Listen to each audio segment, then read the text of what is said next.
Estudando João capítulo 3, versículo 16, nas palavras do próprio Jesus, nós entendemos que o saber não salva. Lamentavelmente, é assim. Eu posso saber sobre tudo, sobre todos, e ainda assim não ser salvo. Por exemplo, uma pessoa pode saber tudo sobre Jesus e saber que ele é o Filho de Deus. Ele pode saber que a Bíblia é a palavra de Deus. Ele pode saber que a palavra de Deus é a verdade e é a expressão da parte de Deus a nós. Ele pode entender da existência do céu, da existência do inferno e, assim mesmo, não ser salvo. Sim, exatamente isto. Por que tudo isto? Quando compreendemos tudo isso que falamos, é que nós fomos alcançados pela obra do Espírito Santo, a qual ele veio realizar neste mundo. Jesus promete o Espírito Santo em João capítulo 14, capítulo 16, 17, e ele diz que quando o Espírito Santo viesse, no capítulo 16, versículo 8, ele nos convenceria do pecado e da justiça. Todo este conhecimento que temos sobre Deus, sobre Jesus e sobre os céus, isto vem do Espírito Santo. Nada a ver com a salvação. Absolutamente nada. O Espírito Santo simplesmente nos convence, nos ilumina e nos faz conscientes de todas essas verdades, mas uma pessoa nessa condição pode continuar ainda perdida, lamentavelmente. Vamos para um exemplo. João capítulo 3, versículo 16, é o texto que está inserido em um contexto, a começar do versículo 1. Havia um homem chamado Nicodemos, e a Bíblia diz que ele era um príncipe em Israel. Ele era um mestre nas palavras de Jesus. Este foi ter de noite com Jesus para uma conversa sobre assuntos espirituais. Aquele homem reconhecia o céu, reconhecia o inferno, reconhecia a ressurreição depois da morte, ele reconhecia a palavra de Deus como sendo a verdade, mas sobre tudo isso ele declarou que reconhecia e sabia que Jesus era o Filho de Deus, e não apenas isto, mas o Filho de Deus que foi dado pelo próprio Deus. As palavras dele foram: sabemos que tu és mestre, vindo da parte de Deus, e que ninguém pode fazer esses sinais se Deus não estiver com ele. Ele reconhecia que os milagres que Jesus realizava, as proezas realizadas por Jesus, a maneira como Jesus trabalhava no sentido espiritual, só podia vir de Deus. Em outras palavras, ele reconhecia que Deus trabalhava em Jesus e por Jesus. É possível uma pessoa saber tudo isso e não ser salva? Sim, porque Jesus disse para aquele homem, Nicodemos, se tu não nascer de novo, não pode entrar no reino de Deus. O que ele estava dizendo, com tudo isso que você sabe sobre a minha pessoa, sobre o céu, sobre o meu Pai, não te conduz aos céus. Nicodemos achou estranho isto. Ele disse, como pode ser isto, Senhor? Quer dizer que eu posso voltar no ventre de minha mãe e nascer de novo? Ele disse, não, Nicodemos. O que é nascido da carne é carne. O que é nascido do espírito é espírito. O que é nascido da mulher é carne, mas o que é nascido do meu espírito, esse é espiritual. É aquele espiritual que Paulo escreveu nas cartas de Paulo, aliás, nas suas cartas aos Coríntios. O homem natural, nascido da mulher, nada sabe, nada discerne. Ele pode até compreender tudo, mas a sua sabedoria não lhe leva à salvação. Mas o que é espiritual, ele discerne tudo muito bem e por ninguém ele é discernido. Jesus falava sobre esse homem espiritual, nascido do Espírito, através da palavra de Deus. Nicodemo insiste, e ele disse, Nicodemos, a minha palavra é a semente. O Espírito Santo é quem rega a semente, para que possa fecundar, nascer e dar frutos. Portanto, Nicodemo estava recebendo uma grande lição naquele momento. E ele disse, não te admires de eu te dizer, é necessário é indispensável, é insubstituível que o homem nasça de novo. Não te admires. Portanto, Jesus estava diante de um homem que sabia tudo, que conhecia a lei de Deus, que tentava cumprir toda a lei de Deus, mas sem o verdadeiro entendimento para a salvação. Que tipo de pessoa é você? Talvez tenha sido ensinado pelos seus pais.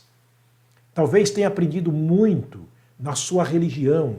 Talvez os dogmas religiosos tenham lhe ensinado muito, mas Pedro disse, não é com coisas corruptíveis que somos resgatados, que somos salvos. Coisas corruptíveis como prata, ouro, não, é pelo precioso sangue de Jesus. E ele disse, tendo renascido não de semente corruptível, mas da incorruptível pela palavra de Deus. Nessa questão, não se engane. Sei que você sabe muito. E sabe muito mesmo. Porém, a sua sabedoria não tem validade diante de Deus. Paulo disse, a sabedoria do mundo é loucura diante de Deus.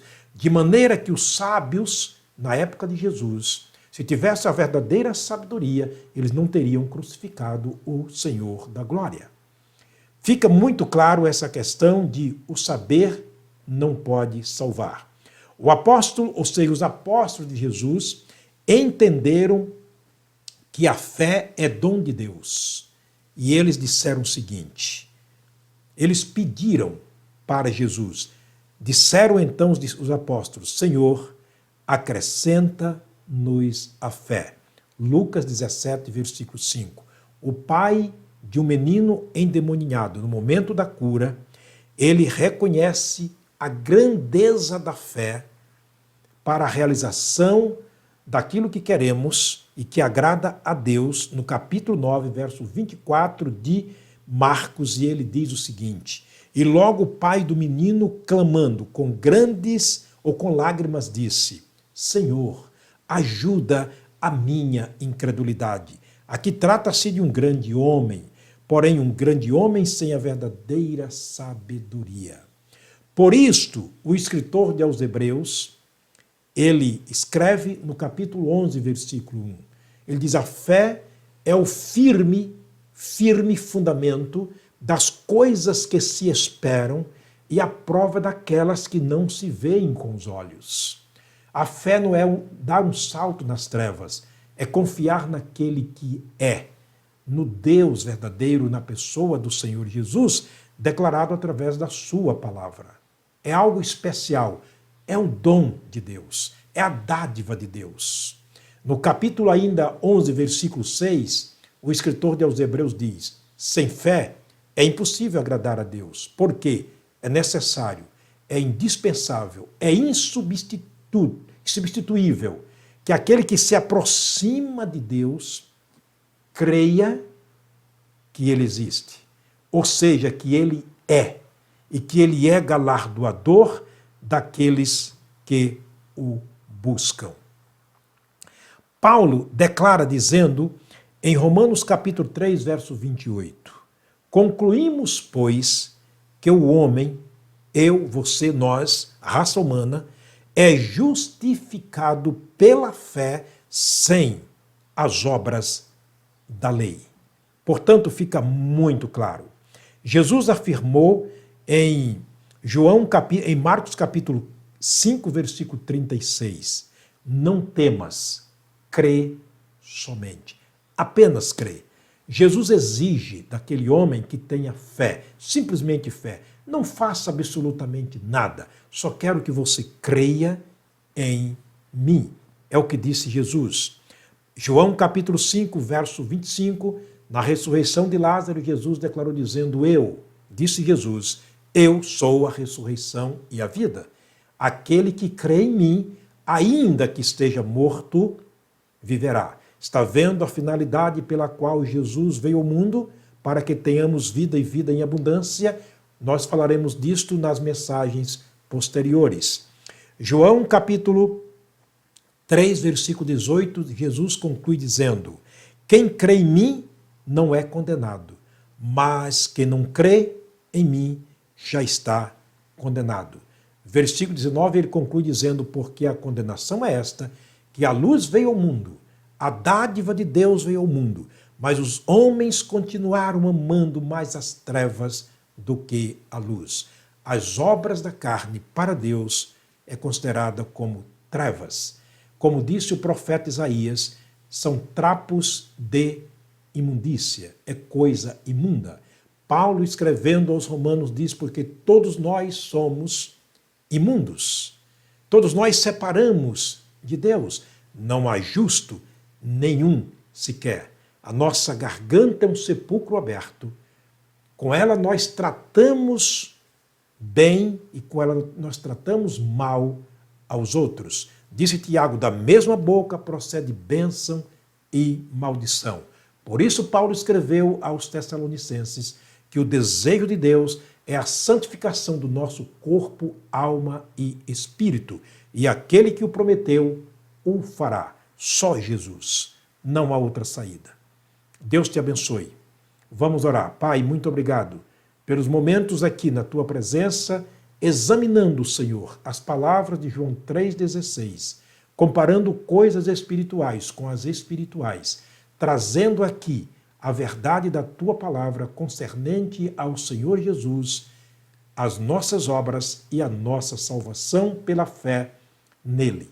Nós oramos com gratidão no nome de Jesus, o nosso amado Salvador. Amém. Deus abençoe o teu dia com graça e misericórdia a você e a sua família. Um forte abraço. Até a próxima mensagem, se o Pai do céu nos permitir.